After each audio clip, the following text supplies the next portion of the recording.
The Gospel according to Matthew, chapter 25, verses 31 to 46. But when the Son of Man comes in his glory, and all the angels with him, then he will sit upon his glorious throne. All the nations will be gathered in his presence, and he will separate the people, as a shepherd separates the sheep from the goats. He will place the sheep at his right hand, and the goats at his left.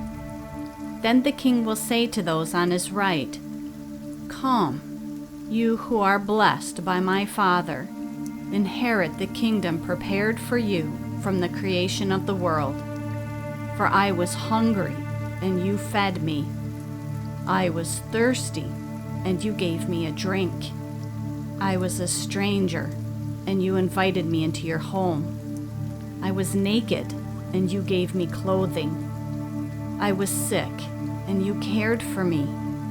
I was in prison, and you visited me."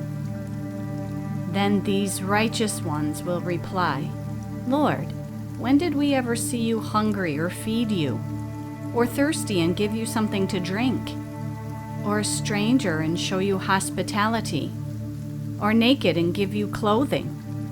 When did we ever see you sick or in prison and visit you?" And the king will say, "I tell you the truth. When you did it to one of the least of these, my brothers and sisters, you were doing it to me." Then the king will turn to those on the left and say, "Away with you, you cursed ones, into the eternal fire prepared for the devil and his demons. For I was hungry, and you didn't feed me. I was thirsty, and you didn't give me a drink. I was a stranger, and you didn't invite me into your home. I was naked, and you didn't give me clothing. I was sick and in prison, and you didn't visit me." And then they will reply, "Lord, when did we ever see you hungry or thirsty, or a stranger or naked or sick or in prison and not help you?" And he will answer, "I tell you the truth. When you refused to help the least of these, my brothers and sisters, you were refusing to help me." And they will go away into eternal punishment, but the righteous will go into eternal life.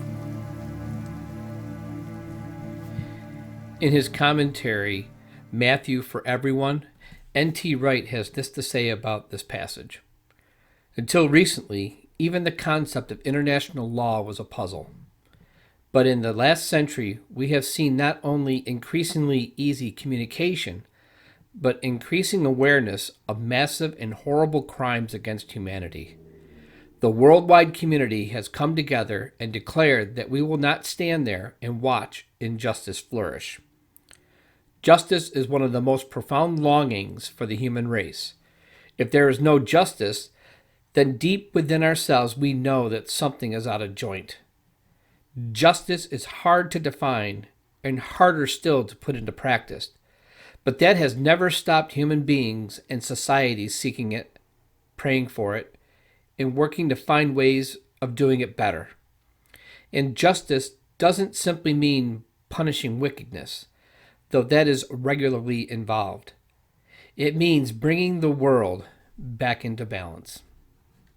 As a follower of Jesus, how are you standing up against injustice, and what are you doing to care for the least of these?